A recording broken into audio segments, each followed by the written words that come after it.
سلام برای بچه کال آف پلیر، حالتون چطوره؟ آلفا وایتی هستم. خیلی خوش اومدید به ویدیو جدید لانگ.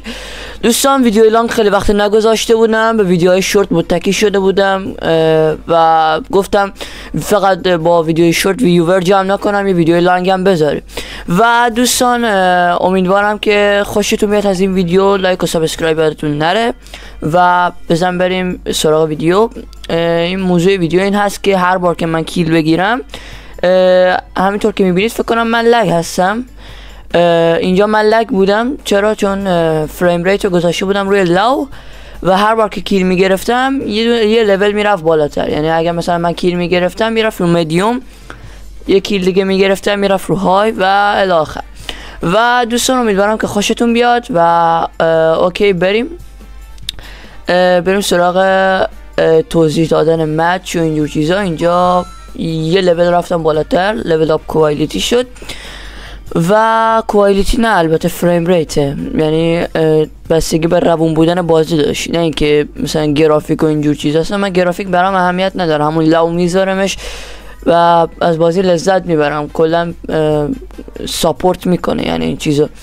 اینجا هم یه لول رفت بالاتر و دوستان شرمنده اینجا ویدیو صدا نداره، کلا چیزم صدا نداره، گیم پلی هم صدا نداره. رکوردرم به مشکل خورده بود و کلا دیر متوجه شدم، یا اصلا متوجه نشدم، بعد گیم پلی متوجه شدم. بعد اینکه کلا گیم پلی تموم گرفتمش و کامل شد، فهمیدم که این اصلا رکوردرم صدا رو ضبط نکردم. ولی اوکی، آخر ویدیو یعنی فکر کنم از 5 دقیقه به بعد ویدیو یه گیم پلی با صدا گذاشتم، تقریبا اون میشد هایلایت، چون گیم پلی کامل رو نذاشتم و بهترین تیکه گیم پلی و از مال خودم گذاشته بودم براتون. و دیگه آره اوکی، اینجا یه بیوای کشیدیم و من انقدر شاتگان رو دوست دارم، انقدر دوست دارم یه شاتگان پلیر، اصلا کلا یه شاتگان پلیر قهار بشم که در آینده هم انشالله میشیم و پرچم کالاف رو میبریم بالا، پرچم کالاف ایران. و اینجا گرافیک هم مکس شد، و میگم فریم ریت هم مکس شد و دیگه اینجا اوکی شد، همه چی برام اوکی بود بعد اینکه این پلیر رو کشتم. آره دیگه اینجا هم یه LMG کشیده بودیم و فکر کنم 4 دقیقه داخل ویدیوی 4 دقیقه ویدیو کنم یه اتفاق خیلی عجیب افتاد. آره 4 دقیقه ویدیو یه اتفاق خیلی عجیب افتاد. آره اینجا هم RIP صدرا اگه اشتباه نکنم، بله اینجا زدیمش اگه اشتباه نکنم RIP صدرا.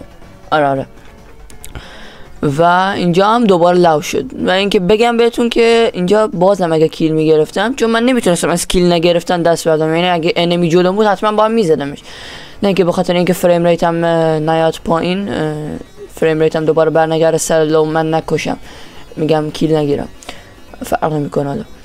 و اینکه آره دیگه،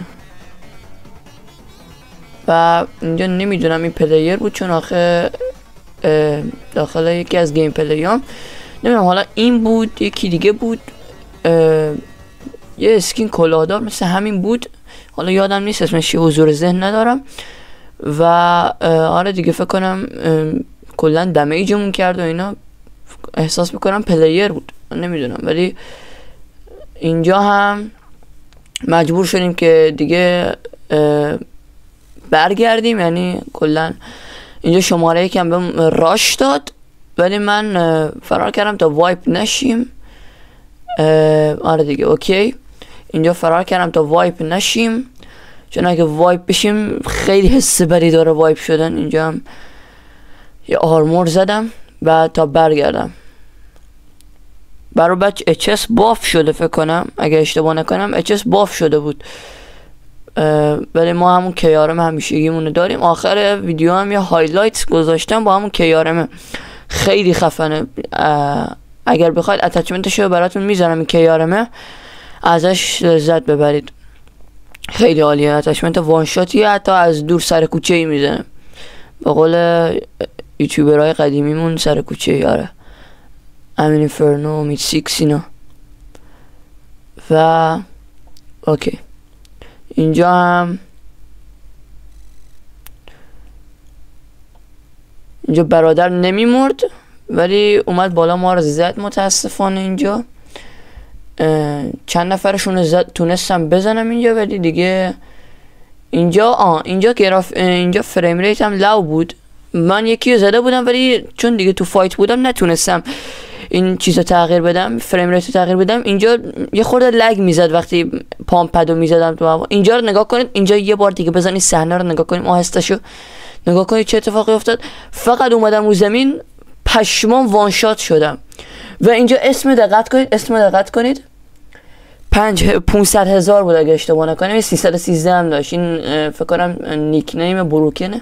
و دوستان از این هایلایت هم لذت ببرید و من دیگه داخل ویدیو حرف نمیزنم تا از هایلایت لذت ببرید. یه آهنگ مناسبم میذارم که